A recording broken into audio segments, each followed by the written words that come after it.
All right, this is the day 21st out of 30. Well, just 9 days away from the actual goal that I set for myself.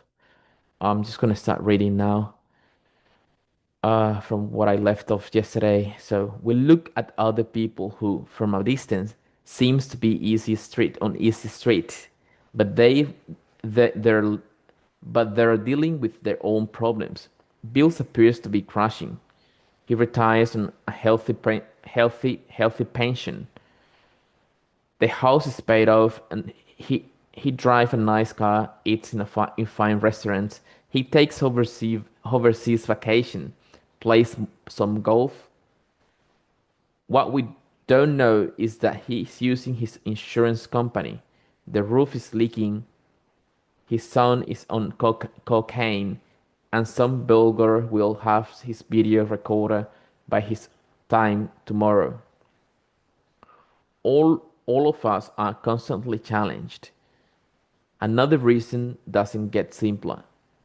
Another reason life doesn't get simpler.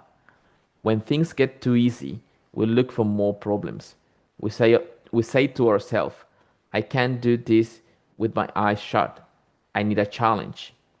When life gets too simple, we start a family. When the house is paid off, we buy a bigger one. It's not just the world that complicates ourselves, we do. So so how do I keep from going crazy? It's how you de- it's how you deal with it. Point number one. Never tell yourself I can't relax and enjoy myself until relax and relax and enjoy while you're in the middle of things. Con- Continually ask yourself, what am I learning from this? We never get our life tied it into a neat little boxes. People see happiness as some kind of distant marriage, like they are crawling through the desert, and there is a sign ahead which says happiness. And they say, if I can just make it there, then I'll be happy. They have a logic. They have it logical figured out. We can't be happy now because we're having the bathroom remodel, remodeled.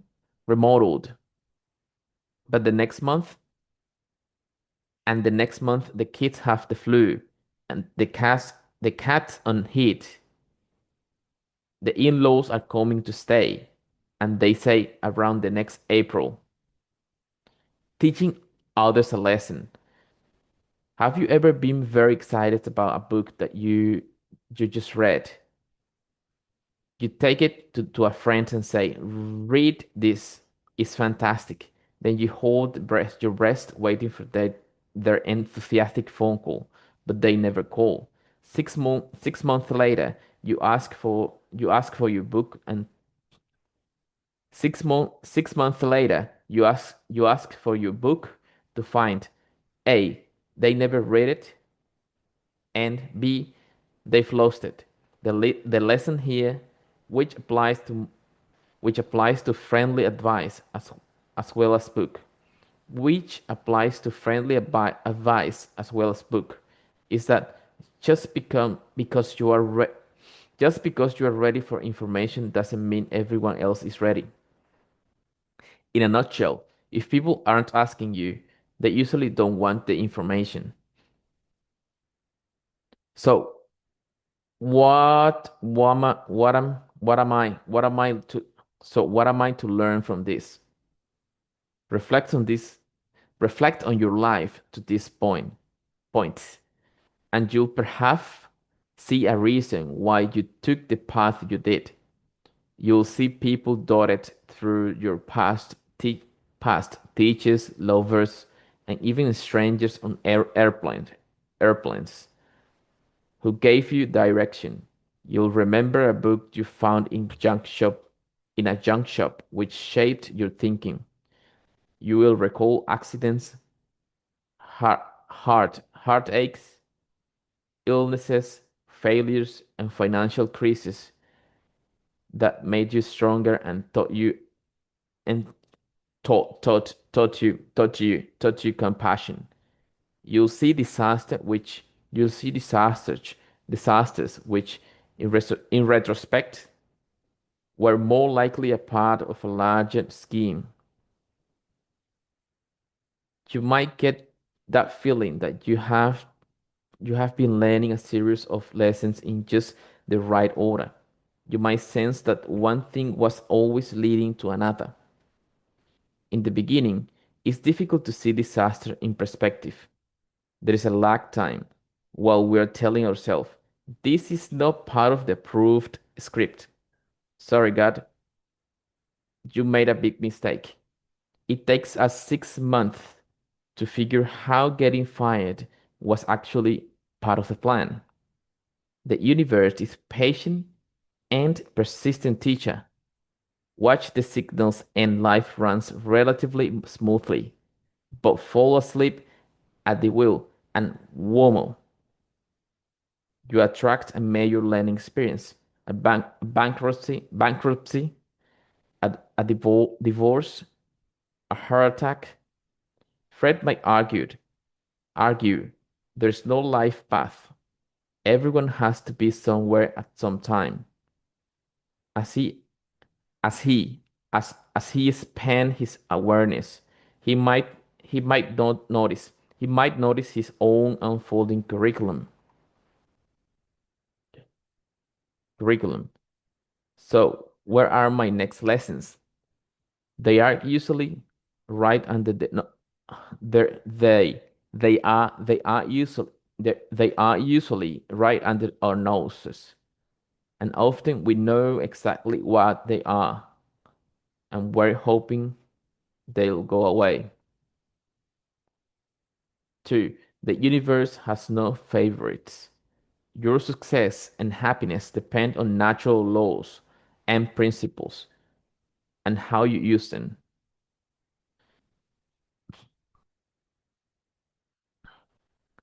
The law of the law of the seed cause and effect. As you get better, the game gets bigger discipline, be adaptable. Universal laws. When the great spiritual when the when the great spiritual teachers told their stories, they spoke of sowing seed and fetching water. Of course, they talked of seasons and crops and fish because the people of the time understood farming and fishing. But it goes deeper than that. Nature, nature's law are all there. Nature's laws are all there is. Whether you are a goat herder, herder, whether you are a goat herder or computer programmer, the same rules apply. The law of seed.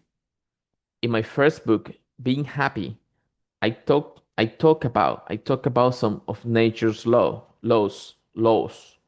This chapter expands on those principles. We begin with the law of the seed. The lesson of the seed is you reap, you reap, you reap your harvest after you reap your harvest, your harvest after you do the work. You dig the soil and water the seed. Effort. Wait a while, patient, and then you pick your beans. Effort plus patience equals results. This principle is often lost on people. They say, if I plant the beans today, I will get it. What will, well, if I plant the beans today, what will I get back tomorrow? And the answer is wet, wet bean seeds. The law of the seed says you plant today and you harvest later. Plant, Plant beans now, pick beans in 4 months. When everybody grew their own food, people probably understood this concept better. But this is the age of instant noodles. Fred says, if I had a decent job, then I would really work hard. But all I do is wash dishes. So, so to heck with it. Wrong, Fred. If you become the best dishwasher in town, someone will notice you and someone will promote you, or you'll feel so good about yourself that you'll one day go and do something you really want to do. Effort effort first, harvest second. It's a principle. You can't reverse this process. Mary says, promote me and then I will quit sleeping on the job. Frank says, pay me more and then I'll stop being sick. Jane says, if I had if I had a good marriage, I'll be nice to my husband. Credit cards and mail orders catalogs encourage us to buy now, pay no interest until February, and go broke in March. It's pl- it's playing with the same principles. Earn now, pay later works better than buy now, pay later. Another lesson we learned in the garden. When you plant a dozen bean seeds, you don't get a dozen bean plants. Fred Fred plants his bean seeds. Some get burnt up, some get blown away. The bugs gets a few. The birds, the birds take three or four. Fred is left with two little beans plants, and he says, "It's not fair. It's life." To find to find even a few good friends, you begin with a lot of acquaintances. To find a deal employee, to find the ideal employee, you interview 50. To find a few regular customers, you begin with 100. You begin with 100. To find the perfect spaghetti marinara, you eat in a lot of restaurants. Well, I think that's it for today. I'm just gonna stop here and then keep going tomorrow. Thank you.